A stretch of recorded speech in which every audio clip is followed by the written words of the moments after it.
राजधर्म में आज सबसे पहले बात उस खबर की जिससे पूरी दुनिया दहशत में है। पूरी दुनिया में महायुद्ध का खतरा मंडरा रहा है। रूस, चीन और ईरान की फोर्स एक साथ मिलकर महायुद्ध का महाअभ्यास कर रहे हैं, क्योंकि ट्रंप के ऑपरेशन ओलिना के बाद से पुतिन गुस्से में है। अपने खतरनाक जंगी जहाजों को समंदर में उतार दिया है। चीन ने 161 मीटर लंबा डिस्ट्रॉय तांगशान को भी तैनात कर दिया है। आखिर क्या है ट्रंप का ऑपरेशन ओलिना? क्या है रूस का चाइना चक्रव्यूह जिसे पुतिन ने ट्रंप के खिलाफ रच दिया है? सब कुछ एक एक डिटेल इस रिपोर्ट में।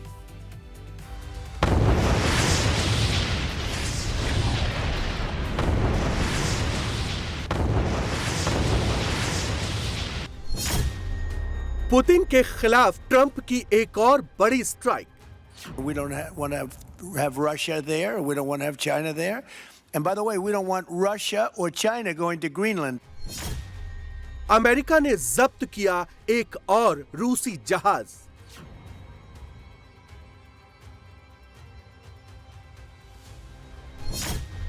ट्रंप की स्ट्राइक, पुतिन का गुस्सा हाई। पुतिन ने शुरू किया महायुद्ध का महाभ्यास।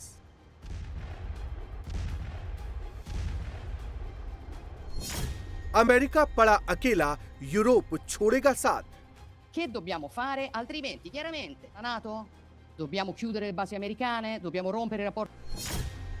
ऑपरेशन ओलिना कराएगा रूस और अमेरिका में महायुद्ध।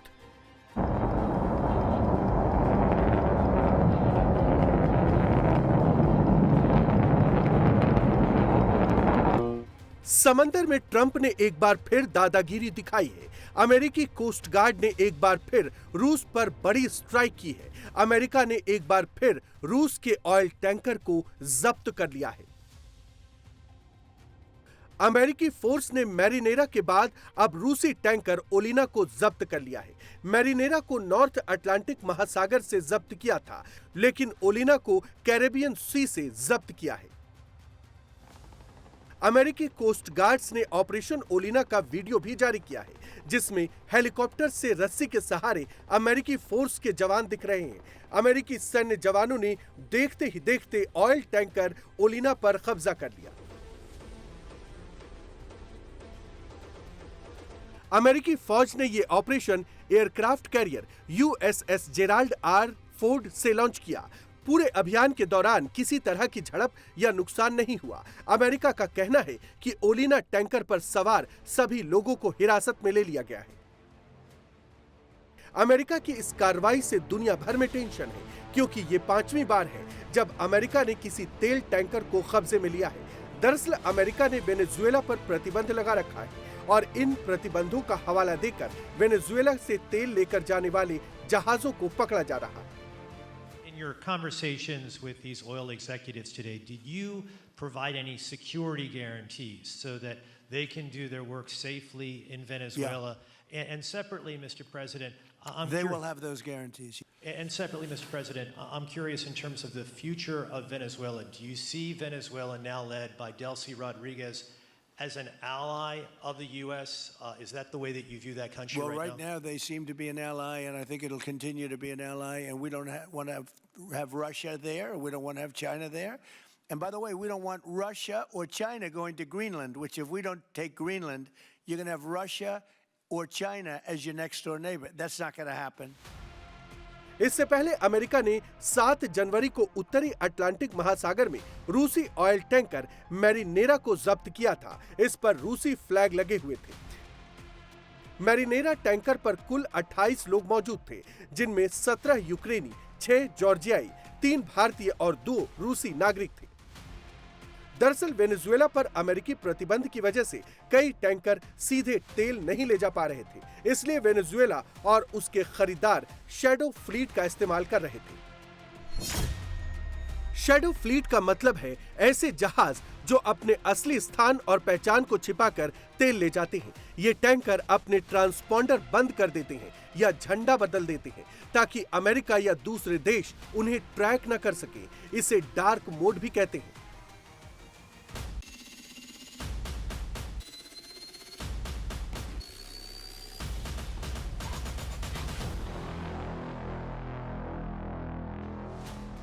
ऑपरेशन मैरिनेरा के बारे में भी अमेरिका यही दलील देता है। अमेरिका का कहना है कि पहले इस ऑयल टैंकर का नाम बेला 1 था, जिसका नाम बदलकर मैरिनेरा कर दिया गया था। ट्रंप के ऑपरेशन मैरिनेरा के बाद पुतिन का गुस्सा हाई है। पुतिन ने तो अटलांटिक महासागर में अपनी परमाणु पनडुब्बी को उतार दिया था, जिसे समंदर का राक्षस भी कहा जाता है। बेलगोरोड पनडुब्बी की गिनती दुनिया के सबसे पावरफुल हथियारों में की जाती है, लेकिन तब तक अमेरिकी फौज वहां से मैरिनेरा को लेकर जा चुकी थी।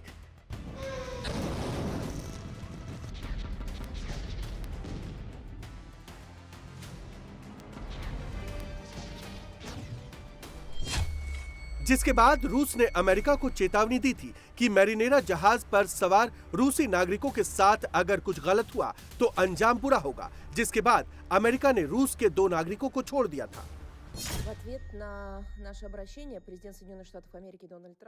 हमारी अपील के जवाब में अमेरिकी राष्ट्रपति डोनाल्ड ट्रंप ने टैंकर मैरिनेरा के चालक दल के 2 रूसी नागरिकों को रिहा करने का फैसला किया, जिन्हें उत्तरी अटलांटिक में एक अभियान के दौरान अमेरिकी पक्ष द्वारा हिरासत में लिया गया था। हम इस फैसले का स्वागत करते हैं और अमेरिकी नेतृत्व के प्रति आभार व्यक्त करते हैं। हम अपने देशवासियों की तुरंत वापसी सुनिश्चित करने से संबंधित सभी मुद्दों पर तत्काल काम शुरू कर रहे हैं। скорейшего возвращения наших соотечественников на родину. रूस के दबाव के बाद अमेरिका ने तो उसके दोनों नागरिकों को तो रिहा कर दिया, लेकिन टैंकर पर मौजूद 3 भारतीय मेंबर्स को अब तक रिहा नहीं किया गया। उधर अमेरिका ने रूस के एक और टैंकर ओलिना को पकड़ लिया, जिससे पुतिन गुस्से में है। ट्रंप के खिलाफ पुतिन का चाइना चक्रव्यूह।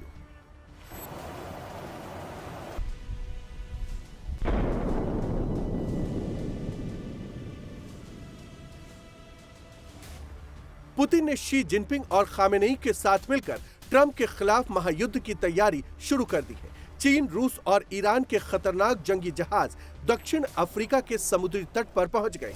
दक्षिण अफ्रीका के सिमन्स टाउन नेवल बेस पर इन जहाजों की हलचल काफी तेज हो गई है। ये युद्धाभ्यास ऐसे समय में हो रहा है जब वेनेजुएला संकट को लेकर तनाव चरम पर है। अमेरिका ऑयल टैंकरों को जब्त कर रहा है।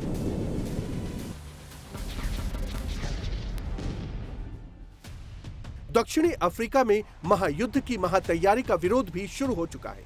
दक्षिणी अफ्रीका में रहने वाले यूक्रेनी इसका प्रोटेस्ट कर रहे हैं। We are here today because Russia still continues its aggression against sovereign country Ukraine and killing Ukrainian innocent people on a daily basis. So we here gather today together to oppose to Russian Navy training in South African water. We urge South Africa do not engage in any military and Navy training with Russia. A Russian training Navy only carries death, war, pain, and nothing good. सवाल ये है कि आखिर इस सैन्य अभ्यास से America की नींद क्यों उड़ चुकी है? इसे महायुद्ध का महाभ्यास के तौर पर क्यों देखा जा रहा है? तो आपको बता दें कि दक्षिण अफ्रीका की विदेश नीति इस वक्त अमेरिका की आंखों में चुभ रही है। ट्रंप ने एक एग्जीक्यूटिव ऑर्डर के जरिए दक्षिण अफ्रीका की फंडिंग काट दी है। ट्रंप प्रशासन का आरोप है कि दक्षिण अफ्रीका अमेरिका विरोधी शक्तियों का साथ दे रहा है। ट्रंप पहले ही ब्रिक्स को अमेरिका विरोधी संगठन करार दे चुके हैं। ब्रिक्स में चीन और दक्षिण अफ्रीका के अलावा भारत, रूस और ब्राजील शामिल हैं।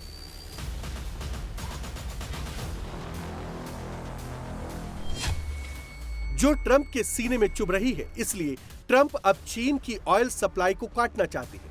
पहले वेनेजुएला पर कब्जा किया और अब ट्रंप की नजर ईरान पर है। लेकिन इस बीच यूरोप में अमेरिका के खिलाफ विरोध तेज हो गया है। इटली ने अब खुलकर अमेरिका का विरोध शुरू कर दिया है और अब यूरोप से पुतिन से बातचीत करने की अपील की है। Penso che però Macron abbia ragione su questo. मेरा मानना है कि अब वो समय आ गया है जब यूरोप को भी रूस से बात करनी चाहिए, क्योंकि अगर यूरोप इस दौर की बातचीत में केवल एक पक्ष से बात करके ही भाग लेने का फैसला करता है तो मुझे डर है कि अंत में उसका सकारात्मक योगदान सीमित ही रहेगा। लेकिन अगर हम रुक रुक कर बातचीत जारी रखते हैं तो हम पुतिन का भला कर रहे होंगे, और मैं जीवन में ऐसा कभी नहीं करना चाहती। Riaprire le interlocuzioni con la Russia e dall'altra di andare in ordine sparso mentre lo facciamo, noi faremo. America ने जिस तरीके से पहले वेनेजुएला पर दादागिरी दिखाई, वेनेजुएला के राष्ट्रपति को उठाकर ले गया, ग्रीनलैंड पर कब्जे की बात कर रहा है, ईरान पर हमले की धमकी दे रहा है और रूस के ऑयल टैंकर को जब्त कर रहा है, उससे पुतिन गुस्से में है क्योंकि रूस की छवि को भी नुकसान पहुंचा है। अमेरिका ये साबित करने की कोशिश कर रहा है कि अब दो नहीं सिर्फ एक सुपर पावर है, लेकिन दुनिया जानती है कि जब पुतिन को गुस्सा आता है तो फिर किसी की नहीं सुनते, फिर तो महायुद्ध तय है, यानी थर्ड वर्ल्ड वॉर का काउंटडाउन शुरू हो चुका है।